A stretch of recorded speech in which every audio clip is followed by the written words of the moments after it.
Welcome to the Agility in Real Life podcast, Take 5 in Real Life. Now your hosts, Mike Studeman and Jeff Lee. Hello, and welcome back to the agilityIRL podcast, Take 5 IRL. I'm Jeff Lee, a partner at agilityIRL and one of your hosts. And I'm Mike Studeman, the other partner at agilityIRL and also a co-host of our Take 5 IRL podcast. Jeff, I hope you're having a great day.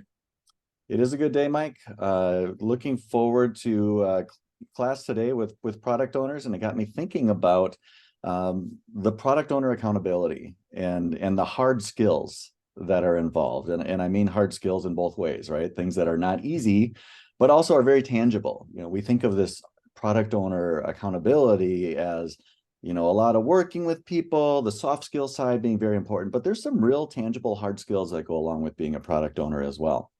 Absolutely. I mean, what would you consider your maybe top hard skill for a good product owner, a great product owner to have? Yeah, well, I think it's something that, you know, the first thing that comes to mind for me is working with those stakeholders and having some hard skills on how to facilitate those conversations. Great facilitations is more than just moderating a conversation. It's having some structure to that conversation.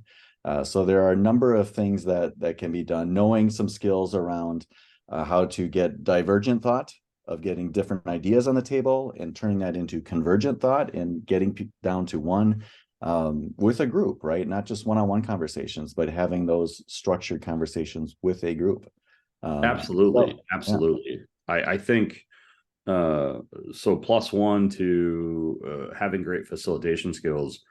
I oftentimes talk about the product owner and the scrum master being Batman and Robin to each other, and a product owner, leveraging a scrum master's facilitation skills. But the product owner job, as you well know, is so big that a great product owner has to be able to facilitate. Mm-hmm. In managing those stakeholders, not that there's any ever some contention between stakeholders on priorities, not at all. A great product owner does that. I think that's one attribute of a great product owner. I also think the ability to break down work and really refine the product backlog well is absolutely essential. Being able to take a high level idea and break it down into digestible chunks for the team is really arguably at the heart of what we're trying to do here with an agile approach like Scrum. So are you suggesting that managing a product backlog is more than taking requests and slotting them in an order? Absolutely. As you've heard me say many times, the product owner has full authority over the product backlog. What he or she says goes. And just being an order taker is certainly going to violate that statement.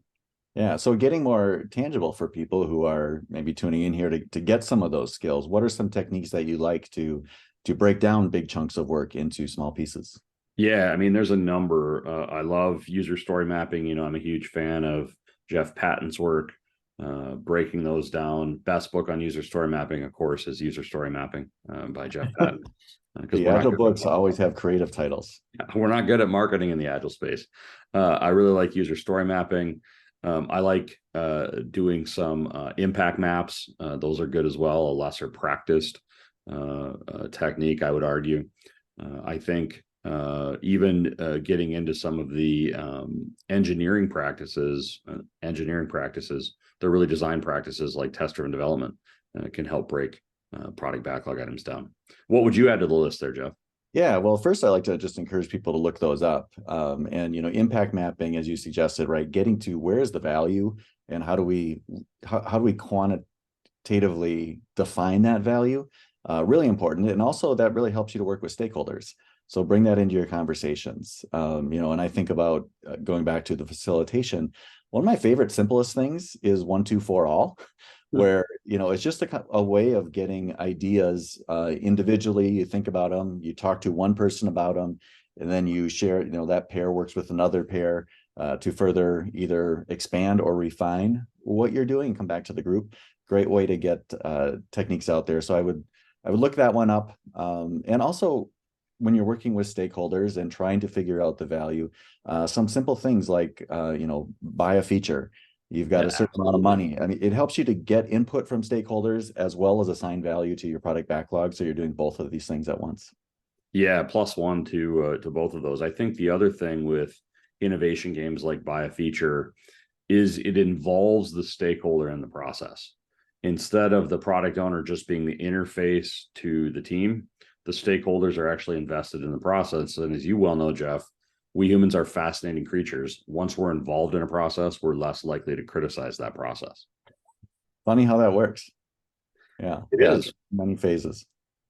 Well, I think we've given our audience here a few techniques. This topic might need another episode, though. I think there's a lot to explore here in terms of how to be a great product owner. Yeah, absolutely. We've touched on some things at a high level, but definitely can go deeper on those and probably will in future episodes. In the meantime, Google, Bing, whatever your favorite search engine is, can give you a lot of information on these topics really quickly. So definitely encourage people to check those things out. And don't hesitate to reach out to us if we can be of any assistance. And if you have a topic for a future episode that you'd like us to address, make sure you reach out via email, Slack, or your favorite messaging tool. All right. Thanks for joining us today. Thanks, everybody. Thank you for joining us on this episode of the Take5IRL podcast. If you like it, please go ahead and share it with someone, as well as like and subscribe on your favorite podcast platform. We are available on Apple Podcasts, Spotify, and YouTube.